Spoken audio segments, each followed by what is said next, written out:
할렐루야. 우리 함께 고백하시겠습니다. 나는 연약하지만 그리스도는 위대하십니다. 또 고백하시겠습니다. 나의 모든 염려를 하나님께 아뢰겠습니다. 아멘. 오늘 나눌 말씀의 제목은요, 두려워하지 말고 내게 있으라. 두려워하지 말고 내게 있으라입니다. 오늘 이 본 말씀을 보시면 아마 그 다윗 시절에 있었던 권력자들의 모습, 믿음의 사람들이 당하는 어려움, 그것이 오늘과 크게 다르지 않음을 알 수 있습니다. 더 마음이 아픈 것은 무엇이냐면요, 이것이 하나님의 나라 안에서, 하나님이 세우신 이스라엘 나라 안에서 하나님이 세우셨던 왕을 인하여 일어난 일들이라는 것이죠. 그런데 우리는 반드시 기억해야 합니다. 그러면 하나님이 사울을 왕으로 세우신 것이 실수한 것이냐, 아니면 사울이 하나님이 부리신 악령이 임해가지고 이렇게 됐으니까 악령 탓이냐, 아니면 그 악령을 부리신 하나님 탓이냐. 결코 우리는 우리의 인생의 그 모든 문제와 고통의 원인을 하나님에게서 혹은 악령, 마귀 사탄에게서 찾을 수 없습니다. 야고보서에 분명히 말씀하고 계시죠. 우리가 시험에 빠지는 것은 우리의 욕심을 따라 행했기 때문에 드는 것이다. 욕심이 죄를 낳고 죄가 사망을 낳게 되는 것이죠. 그렇기 때문에 우리는 하나님의 말씀을 계속 보면서요, 우리가 매일마다 처음부터 끝까지 하나님의 말씀을 다 창세기부터 계시록까지 항상 읽을 수는 없겠죠. 그러나 하나님의 말씀은 처음부터 끝까지 동일하게 말씀하고 계십니다. 하나님은 선하시고, 하나님은 거룩하시고, 하나님은 공의로우십니다. 하나님 변치 않으시죠. 하나님 말씀을 주셨고, 그 말씀에 순종하며 하나님을 따르는 자는 영원한 생명을 누리지만, 하나님을 대적하고 하나님의 사랑을 거부하는 자는 그 죄로 인하여서 멸망당할 수밖에 없다. 하나님의 진노 아래 머물 수밖에 없다는 것이 처음부터 끝까지 변치 않습니다.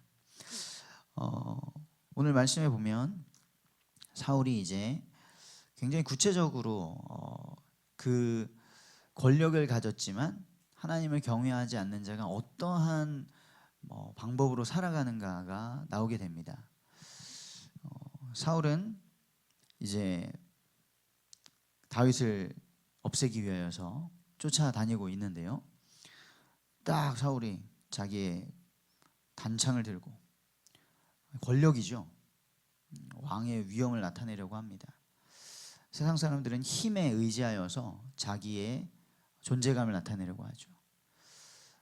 그래서 하나님이 부재한 죄에 오염된 세상에서는 어쩔 수가 없습니다.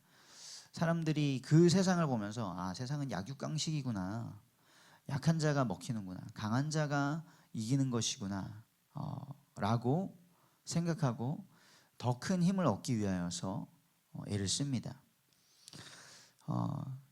그렇지만 그 사람의 모든 권세도 생명조차도 하나님의 손에 있다는 것을 우리는 잊지 말아야 하겠습니다.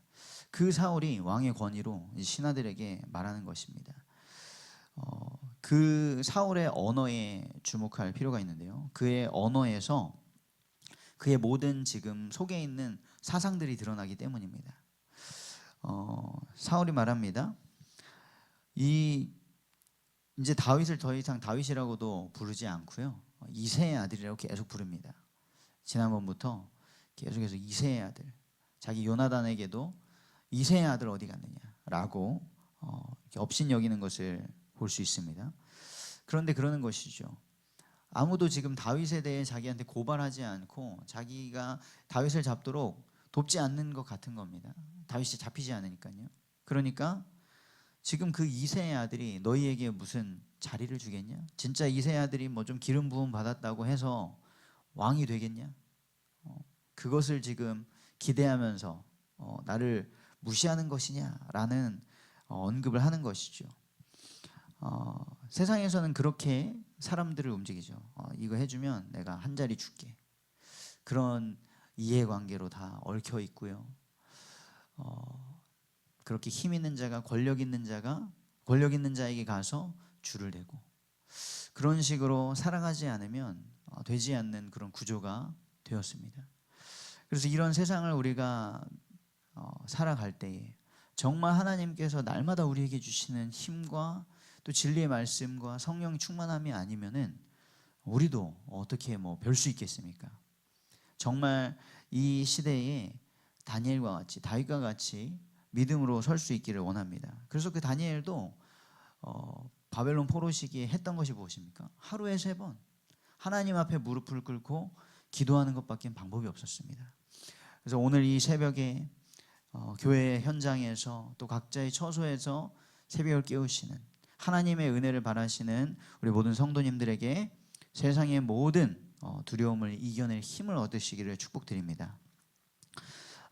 그러면서 말하는 것이죠. 이 사울에게는 이제 자기 아들도 없습니다.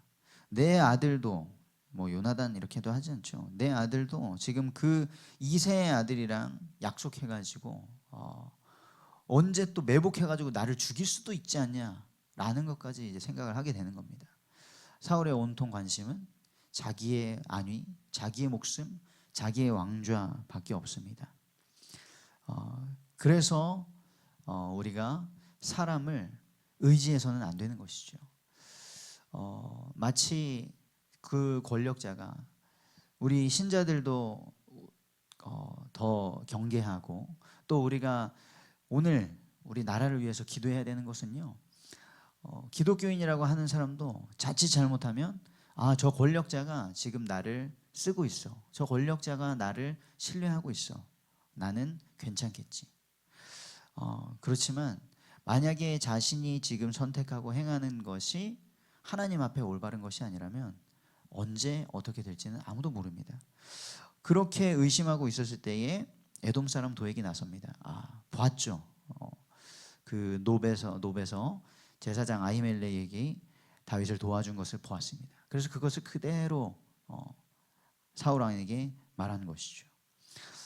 그러니까 사울은 여기에서 제사장들을 그 도왔던 제사장을 처단하는 것에 멈추는 것이 아니라 이제는 하나님에 대한 두려움도 사라져 버렸습니다. 분명히 그 제사장들이 여호와의 제사장이라는 것을 압니다.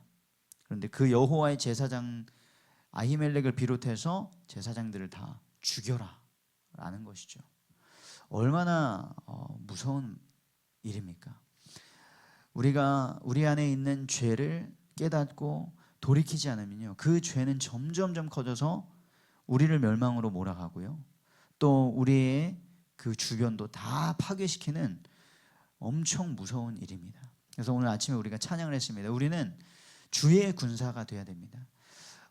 하지만 영적인 싸움을 알지 못하는 세상 사람들은요, 또 이것도 기독교인들의 책임도 있겠죠. 우리가 정말 하나님의 말씀에 입각하여서 살아가지 않으니, 우리의 죄성과 싸우지 않고 죄악된 세상과 싸우지 않으니, 우리의 대적이 원수 마귀라는 자칫 잘못하면 추상적인 대상이 되어버리니까요, 결국에는 우리도 똑같이 세속적이 되어서 내가 육신적으로 잘 되고 성공하면 그것이 하나님의 응답 주시는 것 같고, 그렇지 않으면 아닌 것 같고, 강단 말씀에서 말씀하시지 않았습니까? 우리가 배워야 되는 것은 자족하기를 배워야 되는 것이죠. 우리가 있는 자리에서 하나님께서 맡겨주신 것에 자족하는 비결을 알아야 하는데, 사울은 그것을 완전히 잃어버리니까요, 그런 왕 앞에서 어떤 믿음이 부족한 사람들이 믿음의 말을 하겠습니까? 그렇게 사울이 여호와의 제사장들을 멸할 생각까지 해버립니다. 명령을 내립니다. 하지만 부하들은 두려워하죠. 아히멜렉이 불려왔습니다. 그러면 감사한 것은 그 주의 제사장이 이 권력 앞에서도 올바른 말을 할 수 있었다는 것입니다.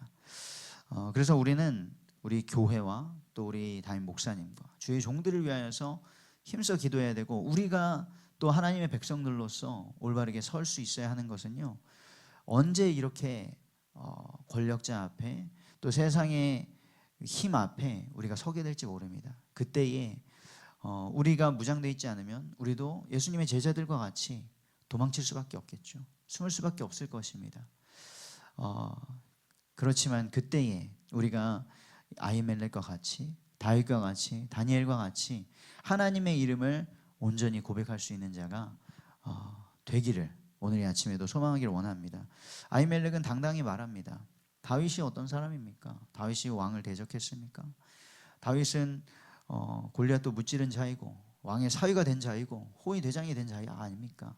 그리고 제가 오늘 갑자기 한번 다윗이 이제 왕이 되겠구나, 내가 다윗의 편을 들어줘야겠구나 한 것이 아니라 항상 다윗을 위하여서 기도했던 사람입니다 라고 당당히 말했을 때에 안타깝게도 그에게 닥친 것은 죽음이었습니다.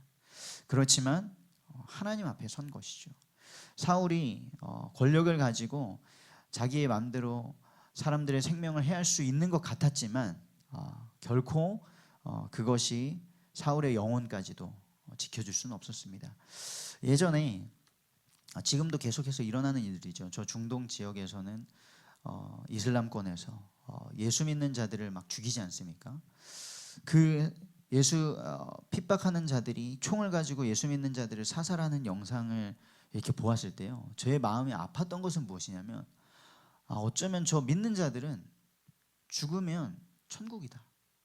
그렇지만 저 총을 가진 자들이 마음대로 자기가 저 예수 믿는 자들을 죽였다고 생각을 하지만 그들이 만약에 죄를 깨닫고 온전한 정신이 되었을 때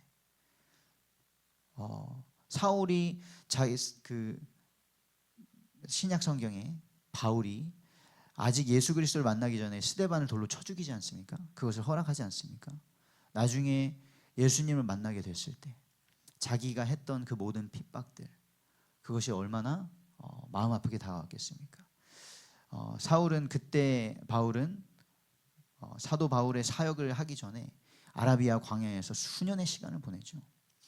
그렇습니다. 우리가 죄의 무서움을 알고 돌이키지 않으면 계속해서 그것은 우리를 멸망 가운데로 몰아가는 것이죠. 결국에 이 사울의 왕의 제사장을 죽이는 명령도 에돔 사람 이방인 도액이 하게 됩니다. 우리가 이 나라를 위해서 기도해야 될 것은요, 권력이 하나님을 두려워하지 않고 죄를 합법화하게 되고 그러면 그 아래에 있는 모든 사람들은 자기도 원치 않게 죄를 범할 수밖에 없습니다. 그래서 오늘 이 새벽에 우리가 우리의 염려거리도 하나님께 아뢰고 응답받아야 됩니다. 우리가 정말 평안해야 하나님의 일도 마음껏 기도하면서 헌신할 수 있겠죠. 그렇지만 우리의 일을 넘어서 이 나라와 이 권력들이 하나님을 경외하게 되기를 간절히 기도하기를 원합니다. 그렇게 다 쳐서 멸할 때에 아히멜렉의 아들 중 하나 아비아달이 다윗에게 도망갑니다. 다 죽었습니다. 다윗이 그 상황을 보고 굉장히 마음 아파합니다. 이 일이 내가 그때 아히멜렉 제사장에게 도움을 구했다가 그곳에 그 도액이라는 사람이 있었는데 나 때문에 일어났구나. 그러면서 다윗이 했던 것은 그 도망친 한 사람을 위로하며 하나님께서 주신 힘으로 지켜주기를 약속합니다. 그렇습니다. 우리가 우리의 대적을 올바르게 알아야 합니다. 우리가 믿는 사람들은 주의 군사라고 고백했을 때에 찬양을 했는데요, 세상 사람들은 자칫 잘못하면 우리 교회가 서로 분열하고 서로 다투는 것을 보면서 믿는 사람들은 주의 군사라고 하면서 저렇게 싸움질을 하는구나 라고 손가락질을 하더라고요. 그렇기 때문에 우리는 정말 영적인 싸움을 하는 죄와 싸우고 죄악에 물든 세상을 흑암과 싸우는 그런 싸움을 싸우면서요, 우리가 또 찬양으로 고백했던 것처럼 우리의 모든 시험과 무거운 짐들을 예수 그리스도께 맡기는 그러한 예배자가 되어야 하겠습니다.